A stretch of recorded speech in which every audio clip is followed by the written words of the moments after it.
कैसे हैं आप सभी स्टूडेंट। तो आज की इस वीडियो में मैं आप सभी बच्चों को बीबीएम यूनिवर्सिटी में FOUP सेमेस्टर 2 सेशन 24-28 सेशन का AEC हिंदी का ये हमारा पहला क्लास है, जहां पे मैं आप सभी बच्चों को आपके सिलेबस के अकॉर्डिंग एक टॉपिक पूरा कंप्लीट करूंगा।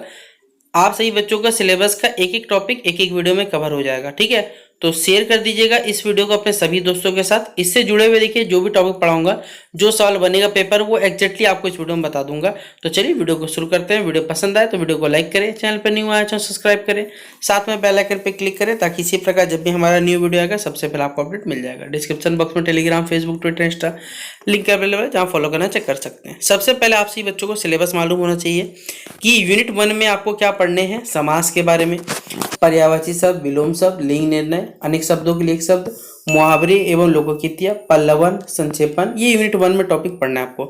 यूनिट 2 में आपको संप्रेषण पढ़ना है, इसकी अवधारणा पढ़ने और महत्व पढ़ना है। यहाँ संप्रेषण का आपको प्रकार भी पढ़ना है, माध्यम भी पढ़ना, तकनीकी जो इस्तेमाल होता है वो सभी चीजें आपको यूनिट 2 में पढ़ना है। तो इस प्रकार से आपका 2 यूनिट से सिलेबस दिया हुआ है और ये जो पेपर रहेगा ये 50 मार्क्स में आएगा, आपको मालूम होना चाहिए।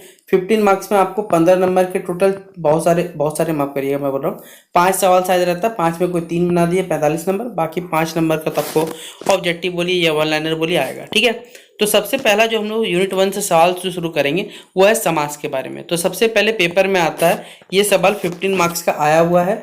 तो 15 मार्क्स का सवाल है, इसे नोट डाउन करिएगा कि समास की परिभाषा दीजिए तथा इसके जो विभिन्न भेद होते हैं उनका आपको उदाहरण सहित क्या करना, वर्णन करने बोला जाएगा। तो चलिए आइए जानने की कोशिश करते हैं सबसे पहले समास क्या होता है। तो अगर हम बात करें हमारे हिंदी भाषा में वाक्यों को क्या कर सकते हैं हम लोग, संक्षेप में। संक्षेप मतलब होता है शॉर्ट में आप क्या कर सकते हैं, उसे लिख सकते हैं, लेकिन इस प्रकार से लिखिए ताकि वो प्रभावशाली बने या प्रभावी बनने के लिए हम क्या करते हैं, समास का उपयोग करते हैं। यानी समास हमारे पास एक ऐसा कह सकते हैं शब्द या फिर भाषा है, हमारे पास वाक्य है जिसके थ्रू हम क्या कर सकते हैं, शब्दों को यानी जो वाक्य है हमारे पास, वाक्यों को संक्षिप्त रूप में जो लिखें, लेकिन इस प्रकार लिखा जाए ताकि वो जब भी लोग उसे पढ़े या लिखे तो उनके मन में एक प्रभाव बना सके। इस प्रकार के वर्ड को हम लोग समास कहा जाता है। ठीक है, जैसे समास जो है हमारे पास, ये जो शब्द है संस्कृत के देखिए 2 शब्दों से मिलकर बना, एक होता है सम जिसका मतलब होता है साथ, और एक मतलब आस। आस मतलब होता है बैठना, यानी साथ बैठना। इसका मूल सिद्धांत जो है ये इससे बना हुआ हमारे पास,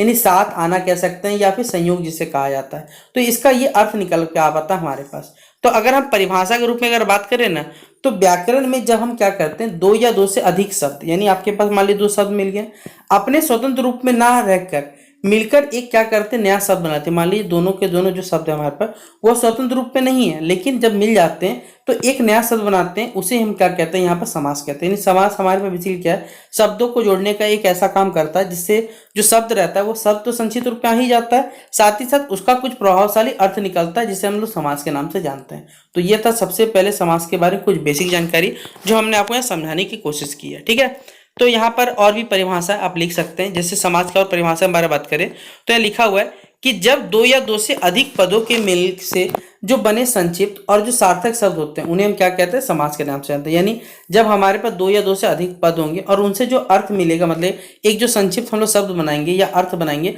उसका सार्थक अर्थ निकलने वाले शब्दों को हम लोग क्या कहते हैं, समास कहा जाता है। ठीक है, तो यहाँ पर देखिए अगर बोला जाए तो अगर हम लोग बात करते हैं जैसे राज प्लस कुमार, ठीक है, राज प्लस कुमार मतलब राजकुमार की बात की, यानी राजा का बेटा जो होता है उसे राजकुमार के नाम से जानते हैं। यानी राजकुमार वो वर्ड है जिससे आपको खुद समझ में आ जाएगा कि ये राजा के बेटे के बारे में बात किया जा रहा है, और साथ ही साथ ये हमारे पास बोला जा रहा है कि ये राजा का पुत्र भी है, राजा के बारे में पूरा जानकारी भी मिला। प्रभावशाली वर्ड हमारे पास, जैसे सूर्य प्लस उदय, सूर्य उदय हो रहा है, आप उससे बोले सूर्योदय हो रहा है, तो सूर्योदय से एक आपके दिमाग में छवि बन जाता है हमारे पास कि सूर्य यहाँ पर उदय हो रहा है। तो अलग अलग बोलने से अच्छा आप एक बार बोल सकते हैं। जैसे जल प्लस पान, तो जलपान यानी पानी पीना या भोजन करना, जिसे हम लोग जलपान के यानी ब्रेकफास्ट के नाम से जानते हैं। ये आपको समझ में आता होगा। अब इस समास के देखिए प्रयोग का कुछ उद्देश्य है, यानी अगर हम लोग समास का उपयोग करते हैं तो भाई बिना कारण कुछ भी आप प्रयोग नहीं करते, याद रखिएगा। तो सबसे पहला यहाँ पर कारण हमारे पास, इसमें संक्षिप्तता होती है, मतलब आप किसी चीज को शॉर्ट वे में क्या कर सकते हो, लिख सकते हो। इसलिए बताया जैसे राजा के पुत्र की जगह राजपुत्र लिख देते हो, ठीक है, या राजकुमार लिख देते हो। इसका लिटरली मीनिंग तो वही निकलता है, लेकिन ये छोटा हो जाता है और ये स्पष्ट इससे पता चल जाता है लोगों को, इससे कोई कंफ्यूजन नहीं रहता हमारे पास। दूसरा हमारे पास है ये सौंदर्य, मतलब इसमें जब हम लोग लिखते हैं कोई शब्दों को तो इसमें क्या रहता है, एक लय और हमारे पास प्रभाव ये बनता है, सौंदर्यता बढ़ाता शब्दों का, प्लस यहाँ पर ये गंभीरता भी बढ़ाता है। जैसे कम शब्दों में क्या कर सकते हैं हम, अगर मान लीजिए कोई चीज का गहरा भाव आपको प्रयुक्त करना है या फिर समझाना है, तो ये हमारे पास इसलिए इस्तेमाल होता है कि कोई कम शब्दों में क्या कर सकते हैं हम लोग, गहरा भाव यहाँ पर व्यक्त करना हमारे पास संभव हो पाता है। ठीक है, अब इस समाज की देखिए कुछ विशेषताएं। सबसे पहले विशेषताएं के ऊपर बात करें तो इसमें क्या होता है, शब्दों का संक्षेपण होता है, मतलब शब्दों को आप क्या कर सकते हैं, संक्षिप्त रूप में आप इसमें लिख सकते हैं, ये सबसे ज्यादा इसका खासियत होता है।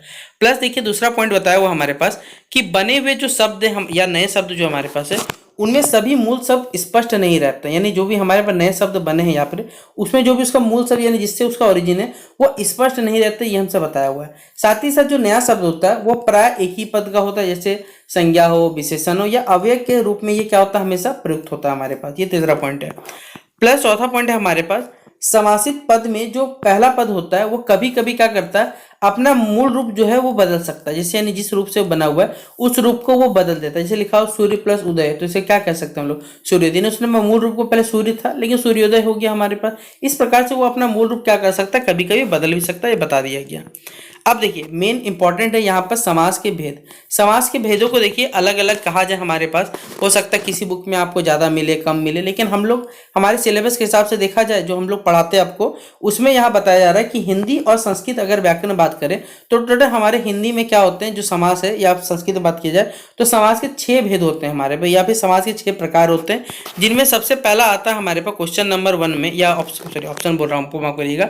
जो सबसे पहला जो भेद है हमारे पास वो है अव्यय भाव समास, यानी इस समास में क्या हमारे पास, जिसमें पहला पद के रूप में अव्यय अव्यय यहाँ पर हो, जो मतलब परिवर्तन नहीं होता है, अपरिवर्तनीय शब्द जो आता है और इसका जिसका पूरे शब्द का जो अर्थ होता है वो अव्यय के रूप में ही प्रयोग हो। जैसे हमारे पास समझाने की कोशिश करता हूँ, जैसे मान लीजिए यहाँ पर लिखा हो यथाशक्ति, मतलब जितनी जिसकी शक्ति उसे यथाशक्ति कहा जाता है। इसमें अगर हम बनाए तो पहचान बने शब्दों का जो पद होता है वो अव्यय होता है और ये कभी भी मतलब इसका कोई परिवर्तन नहीं होता। जैसे प्रतिदिन, आपको पता है कि हर दिन की यहाँ पर बात की जा रही है, तो यहाँ पर ऊपर जो भी कहा गया उसके हिसाब से यहाँ बताया गया। अगला हमारे पास है तत्पुरुष समास होता है हमारे पास, जिसमें क्या होता है, जो पूर्व पद हो गया, मतलब जो पूर्व मतलब पहला पद हो गया और उत्तर पद मतलब जो बाद वाला पद हो गया हमारे पास, वो दोनों के बीच में क्या होता है, कारक का संबंध होता है। कारक आपने पढ़ा है, कर्ता ने कर्म को करण से संप्रदान का के याद है, अगर अपने अधिकरण से अधिकरण मैं पर, इस प्रकार आपने पढ़ा होगा। तो यहाँ पर पूर्व पद और जो उत्तर पद होता है, यानी सिंपल सा बात है हमारे पास, इन दोनों के बीच में आपको कारक का इस्तेमाल आप कर सकते हैं। जैसे यहाँ उदाहरण दिया हुआ हमारे पास, आपको मालूम है षष्ठी जो तत्पुरुष होता है हमारे पास, इसमें बहुत कैटेगरी रखा हुआ है। आपने लिखा हुआ राम का धन, ठीक है, राम का धन, कर्ता ने कर्म को करण से संपादन का की याद है आपको। तो देखिए यहाँ पर हमारे पर राम का धन, जिसे हम लोग क्या कहते हैं, शॉर्ट में तो रामधन कहा जाता है, लेकिन अगर हम इसमें तोड़ते हैं तो ये हमारे पास क्या होता है, इसमें कारक का इस्तेमाल हुआ है। तो जैसे जल भय, यानी जल से भय, तो अपदान का इस्तेमाल हुआ हमारे पास, कर्ता कारक का इस्तेमाल हो रहा है कि नहीं हमारे पास। तो जिसमें कारक का इस्तेमाल होगा वो आप रख सकते हैं तत्पुरुष समास में हमारे पास। इसके अलावा देखिए और भी लिखा हुआ है, जैसे राम भक्ति, तो राम के लिए भक्ति, यहाँ पर एक कारक इस्तेमाल हो रहा है। दुग्ध खीर, यानी दूध से बनी खीर, इसमें भी इस्तेमाल हो रहा है। शत्रु विनाश, शत्रु का विनाश हो गया हमारे पास। फिर ग्रामवासी, मतलब गांव में रहने वाला, यानी जहां पर आपको कारक शब्दों का इस्तेमाल होगा वो याद रख लीजिएगा, हमारे पास तत्पुरुष समास है। ठीक है, अगर हम अगला बात करें तो इसमें है हमारे पास द्वंद्व समास। ठीक है, यानी हमारे पास क्या है, जिसमें बोला गया है जुड़े हुए या फिर दो या दो से अधिक पदों का क्या होता है, समान महत्व होता है और वे मिलकर क्या करते हैं, हमारे पास एक समूह का निर्माण करते हैं। देखिए मैं आपको बता दूं, द्विगु और द्वंद्व, देखिए मैं अभी आप दिखा रहा हूँ, एक होता है हमारे पास द्वंद्व समास, एक होता है द्विगु समास। देखिए पहचानने का तरीका क्या है, अगर आपको मान लीजिए लिखा हो राम लक्ष्मण सुख दुख, आप सुख लिखते हो फिर बीच में ऐसे साइन देते हो फिर लिखते हो दुख लिखते हो हमारे पास, तो इस प्रकार का अगर साइन मिल जाए आपको तो आपको कुछ सोचना ही नहीं है, सिंपल सा ये हमारे पास क्या हो जाएगा, द्विगु समास, द्विगु माफ करिएगा, ये द्वंद्व समास के अंतर्गत आ जाए। जैसे लिखा हुआ राम लक्ष्मण, तो राम आप बीच में ऐसे साइन दे सकते हैं हमारे पास और यहाँ पे लिख सकते हैं लक्ष्मण। तो इस प्रकार सुख दुख हो गया, दिन रात हो गया, और भी जो उदाहरण लगता है अपने हिसाब से, अमीरी गरीबी, आप उदाहरण करके लिख सकते हो। ठीक है, अगला हमारे पास है जो कि है बहुब्री समास। इसमें बताया हुआ है, इसमें जिसमें बने हुए शब्दों का अर्थ किसी तीसरी व्यक्ति या फिर जो वस्तु के लिए होता है उसका संबंध किसी गुण या विशेषता होता है। जैसे लिखा हुआ पीताम्बर, यानी पीला वस्त्र पहनने वाला। आप खुद बताइए पीले वस्त्र पहनने वाला कौन है? श्री हरि है, श्री कृष्ण यानी हमारे भगवान विष्णु जी हमारे पास है। चतुर्भुज, चार भुजाओं वाला, आपके दिमाग में आकृति ढूंढने लगा।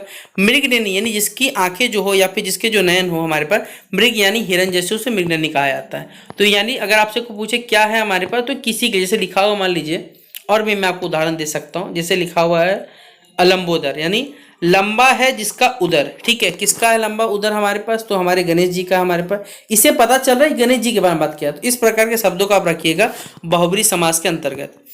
अगला हमारे पास है कर्मधारय समास, यानी यहाँ बताया जा रहा है जिसमें दोनों पद हमारे पास एक ही वस्तु या बेसिकली हमारे पास व्यक्ति के लिए विशेषण और विशेष के रूप में, जैसे लिखा हुआ यानी एक पद विशेषण रख लीजिएगा, एक पद हमारे पास विशेष रख लीजिएगा। विशेष क्या होता है? जो विशेषण की विशेषता बतलाता है उसे विशेष कहा जाता है। जैसे लिखा हुआ नील कमल, मतलब नील जोड़ कमल। नील मतलब क्या है? गुण है, गुण को क्या कहते हैं? विशेषण।